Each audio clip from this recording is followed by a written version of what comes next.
Let me guess, you're exhausted, running on empty, and yet the one thing you can't stop thinking about is food.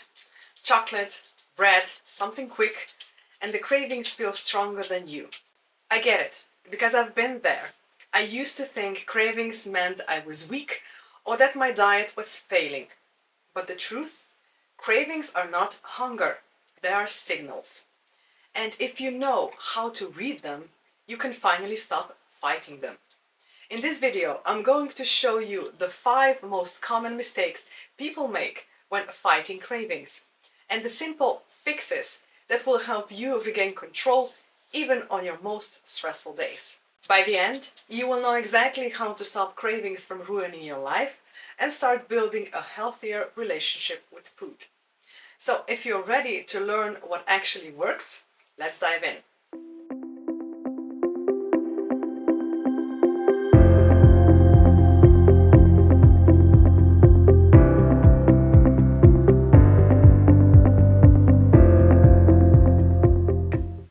Here's what we're going to cover in this video. I'll walk you through the 5 common mistakes people make when fighting cravings and exactly how to fix them. We'll talk about why we confuse cravings with hunger, why willpower alone doesn't work, why dieting too hard backfires, how lack of sleep and stress make everything worse, and why cravings don't always mean your body is deficient. Stick with me until the end, because I'll also show you how to reframe cravings so they stop controlling your life. Let's start with the first mistake. Thinking cravings are the same as hunger. They are not. Hunger is your body's genuine need for fuel. Cravings, on the other hand, are often triggered by our brain's reward system. And here's the kicker. Cravings can hit even when your stomach is full. And here's a simple trick. When the cravings hit, ask yourself, am I hungry enough to eat an apple? If the answer is no, then it's not hunger. It's just a craving. This one question would have saved me from mindless eating so many times had I known about it sooner. And the fix is about awareness. Once we can separate hunger from cravings, we instantly feel more in control. Now, a quick question for you. Have you ever mistaken cravings for hunger and ended up overeating? Drop a comment below. I'd love to hear your story. The second mistake, relying on your willpower. We've all tried diets, right? You think, if I just stay strong, I won't eat that chocolate bar. But let's be real. White knuckling, it almost never works. Why?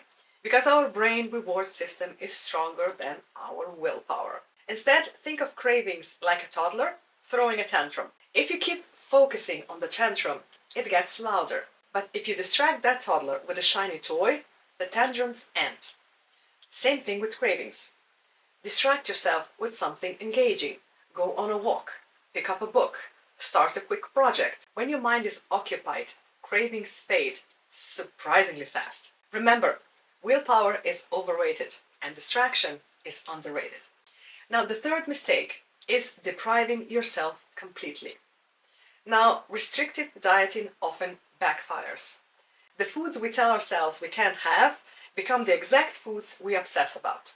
And yes, chocolate is at the top of that list. In fact, studies even have a name for it. Chocoholism. Chocoholism? Chocoholism. And here's the fix. Mindful eating. Give yourself permission to enjoy a little of what you crave, guilt-free. This reduces the food's psychological grip over you. When I switched from strict restriction to mindful eating in September, I gave into my cravings without a second thought. In fact, my cravings have been popping up like clockwork every Tuesday. And the best thing about it, I delete it from my system when giving in. On Wednesday, I can start focusing again on my mindful eating without guilt and the feeling that I let myself down. The point with this project is not to stick to it 100% of the time, but to get into the rhythm of a healthier lifestyle. I want to do this for the rest of my life, and now it's a learning curve. And I found that restricting myself all of the time never works for me. Okay, pro tip.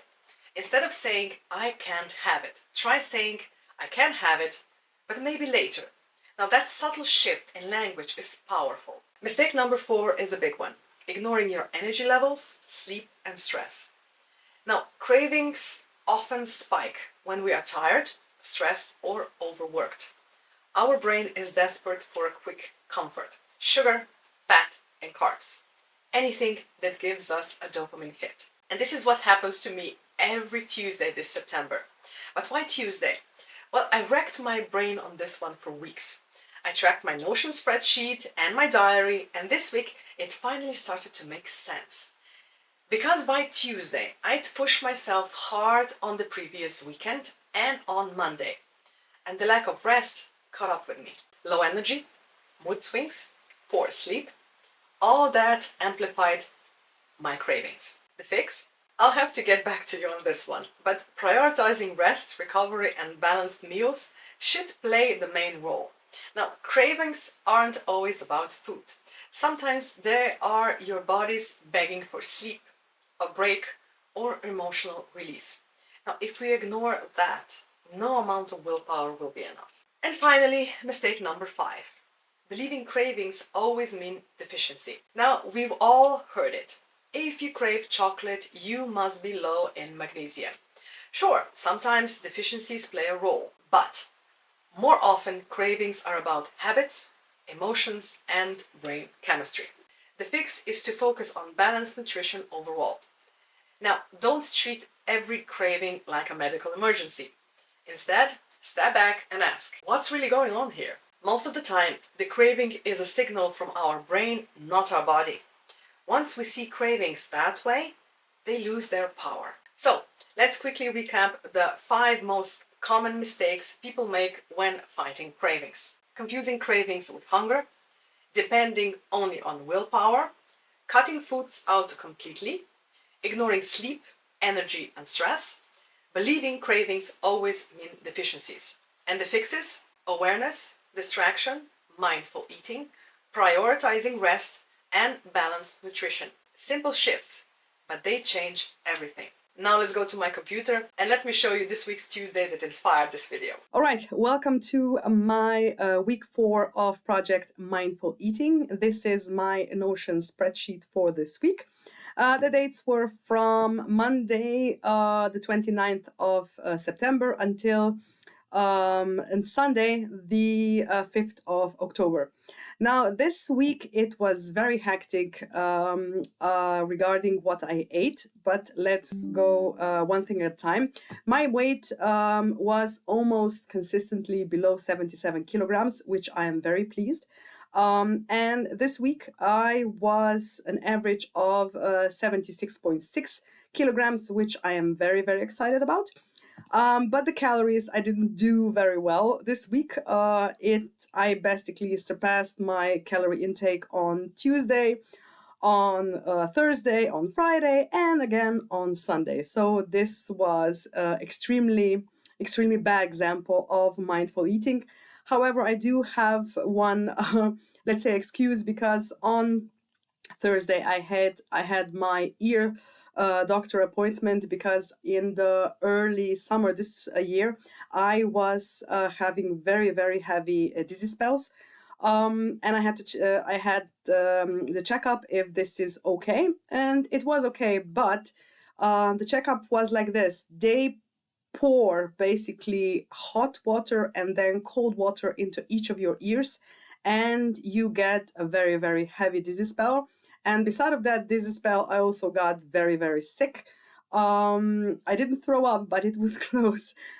So that day and on Friday, I did not go to work at all because it was incredible how weak I felt.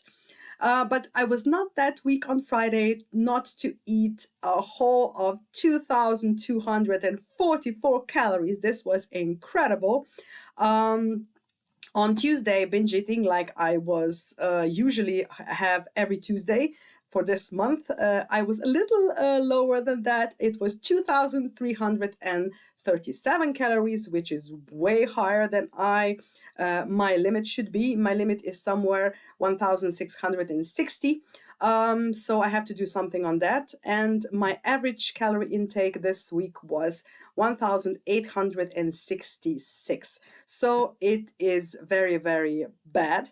However, I am also checking my steps each week, and this week it was very poor because I didn't walk anything on my day of the exam, and then I was lying all day on Friday, and the weekend it was like this. So my average step count was very low. It was 4,000, a little more than 4,000 steps, which is not very much. So I have to do something on this step count next week. Also, the stress levels that I am keeping track of, the stress went up to 6 because of the ear exam, but it was low on all of the other days, so it was not that bad. So the final takeaway of week 4, I can basically say that I am disappointed on my calorie intake. I am very happy with my weight, and I can't wait to see what next week it will be, if it will be any different because of this calorie intake that I had this week. And also, I have to do something on this step count because I am really disappointed. I should move more. So this is something to keep in mind on for the next week. Okay, so that's basically what I had for this week to share with you with Project Mindful Eating. And now let's get back to the video. Now, if you take one thing away from this video, let it be this. Cravings are not failures. They are signals. Once you stop treating them like the enemy and start understanding them, you take back control over your food, your energy, and your life. I shared how I turned my Tuesday cravings into opportunities for rest and connection, and you can do the same. Imagine this.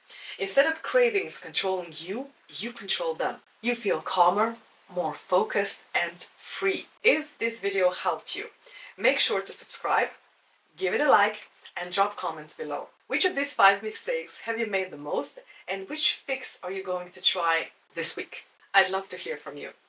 And if you are ready to go deeper, the next step is to watch my Mindful Eating series, where I attempt to lose 3 kilograms in 3 months through mindful eating. It's packed with practical tips and personal updates that you don't want to miss. Now, thank you for watching this video, and I'll see you again in the next one.